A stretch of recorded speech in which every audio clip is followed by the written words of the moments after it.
నమస్కారం ప్రేక్షకులందరికీ విజయదశమి శుభాకాంక్షలు।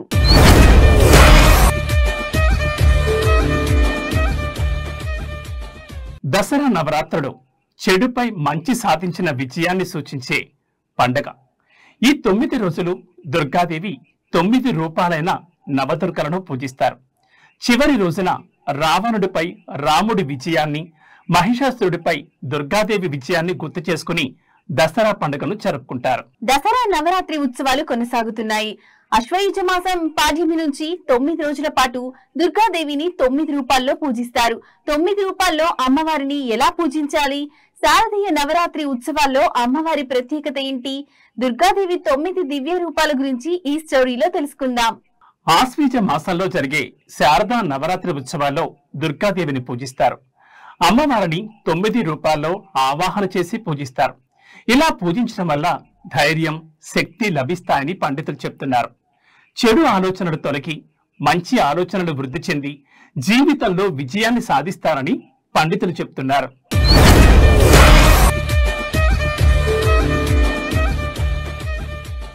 నవరాత్రి ఉత్సవాలు శైలపుత్రీ దేవి ఆరాధనతో ప్రారంభమవుతాయి। అమ్మవారు హిమవంతుడు పర్వతరాజు కుమార్తె కనుక ఆమెను శైలపుత్రి అని పిలుస్తారు। తల్లి శైలపుత్రి అమ్మవారిని పూజించడం వలన భక్తులకు ఆత్మవిశ్వాసం, శాంతి, శక్తి లభిస్తాయి। ఈ అవతారంలో ఉన్న అమ్మవారు తెలుపు రంగు శాంతి, పవిత్రత, కొత్త ఆరంభం ప్రతీకగా నిలుస్తుంది। తెలుపు రంగు వస్త్రాలు ధరించడం వలన మనసుకు ప్రశాంతత కలుగుతుంది।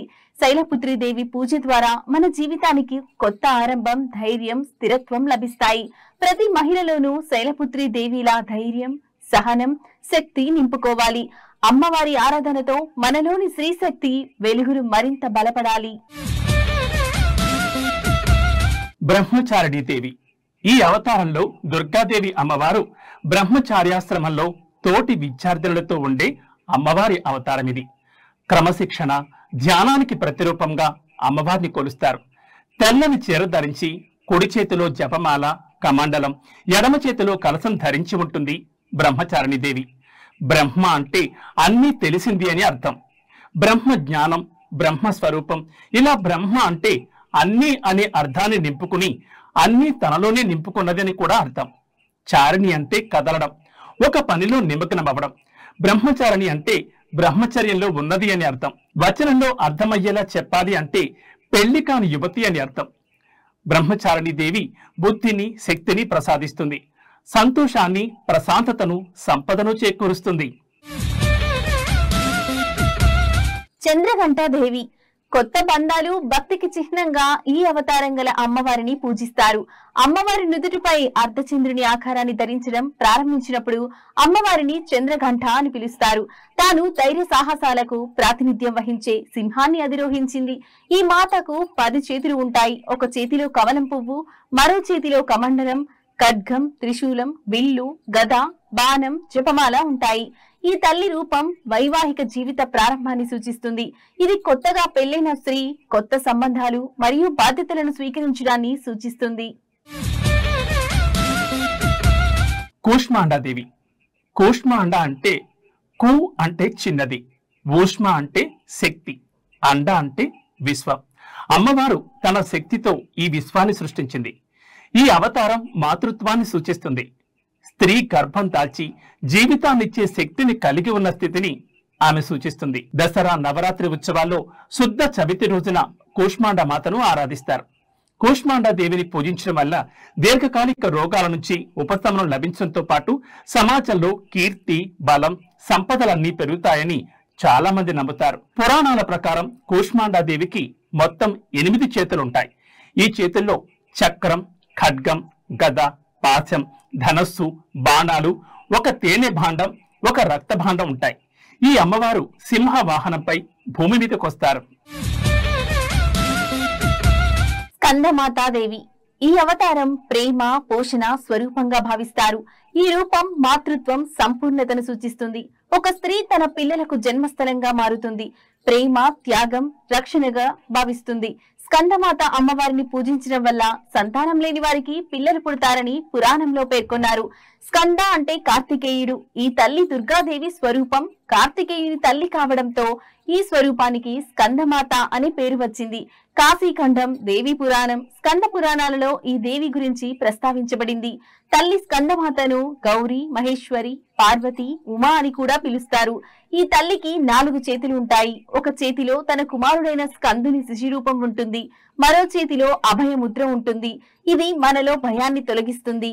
మిగిలిన 2 చేతుల్లో కమల పువ్వులుంటాయి. కాత్యాయని దేవి దుర్గాదేవికి సంబంధించిన రూపాల్లో కాత్యాయని మాతవి అత్యంత హింసాత్మక రూపాలలో ఒకటిగా పరిగణించబడుతుంది. కాత్యాయని మాత గురు గ్రహాన్ని పరిపాలిస్తుంది. గురువు గ్రహాన్ని తెలివితేటలకు, ప్రశాంతతకు ప్రతీకగా భావిస్తారు. అందుకే కాత్యాయని దేవిని పూజించే వారికి ప్రతికూల శక్తులన్నీ తొలగిపోతాయని, సకల జన్మల పాపాల నుంచి విముక్తి లభిస్తుందని పండితులు చెప్తారు. మరీ ముఖ్యంగా నవరాత్రుల్లో పెళ్లి కాని కన్యలు తమకు నచ్చిన భర్తను పొందడం కోసం కాత్యాయని మాతను పూజిస్తారు. ఈ పవిత్రమైన రోజున ఉపవాసం, ఆచారం పాటిస్తారు. మహిషాసురుడు అనే రాక్షసుణ్ణి కాత్యాయని అమ్మవారే వధించారు. అందుకే ఈ అమ్మవారిని మహిషాసుర మర్దిని అని పిలుస్తారు. ఈ తల్లి సింహంపై స్వారీ చేస్తుంది. కాత్యాయని దేవి అంటే దుష్టశక్తులను నాశనం చేసే తల్లి అని చాలా మంది నమ్ముతారు. కాలరాత్రి దేవి ఈ రూపంలో అమ్మవారు ఉగ్ర స్వరూపంతో ఉంటారు. కాలరాత్రి అంటే తన భక్తుల మనస్సులో నుంచి అజ్ఞానం, చీకటిని తొలగించేది అని అర్థం. ఆమె భయంకరమైన రూపాన్ని కలిగి ఉన్నప్పటికీ ఎల్లప్పుడూ శుభాన్ని తెస్తుంది. అందుకే ఆమెను శుభంకరి అని కూడా పిలుస్తారు. కాలరాత్రి దేవి ముదురు నీలం లేదా నలుపు రంగుతో 4 చేతులు, విశాలమైన జుట్టుతో గాడిదపై స్వారీ చేస్తుంది. ఎడమ వైపున ఉన్న 2 చేతుల్లో కత్తి, ఇనుప ముళ్ళు ఉంటాయి. కుడివైపున ఉన్న చేతులు వరముద్ర, అభయముద్రలో భక్తులను ఆశీర్వదిస్తూ ఉంటారు. కాళీదేవి అంటే పెద్దగా ఎర్రటి కళ్ళు, ఎర్రటి నాలుక, ఉరుములా మెరిసే పూసల హారాన్ని ధరించి ఉంటారు. మహాగౌరీదేవి సహనం, సమతుల్యతకు ప్రతిరూపంగా దుర్గాదేవి మహాగౌరి అమ్మవారిగా అవతరించారు. ఆమె జ్ఞానం, సమన్వయాన్ని ప్రతిబింబిస్తుంది. గులాబీ రంగు మాతృత్వాన్ని, శాంతిని అందిస్తుంది. ప్రేమ, నిజాయితీని సూచిస్తుంది. దుర్గామాత అష్టమ శక్తి నామం మహాగౌరి. ఈమె పరిపూర్ణంగా గౌరీ వర్ణంలో ఉంటుంది. శంఖ, చంద్ర, కుంద పుష్పాలతో ఈ గౌరవర్ణం ఉపమించబడింది. చతుర్భుజాలు గల ఈ తల్లి వాహనం వృషభం. కుడి భుజంలో అభయముద్రను, కుడి కింది భుజంలో త్రిశూలాన్ని ధరించి ఉంటుంది. ఎడమ పై చేతిలో డమరుకాని, ఎడమ పై చేతిలో వరద ముద్రను ధరించి ఉంటుంది. అత్యంత శాంతంగా ఉంటుంది. మహాగౌరీ దేవిని ఉపాసించడం వల్ల శక్తి అమోఘమైన సత్ఫలదాయని అయింది. భక్తుల కల్మషాలు, కష్టాలతో పాటు వారి పూర్వ సంచిత పాపాలు కూడా పోతాయి.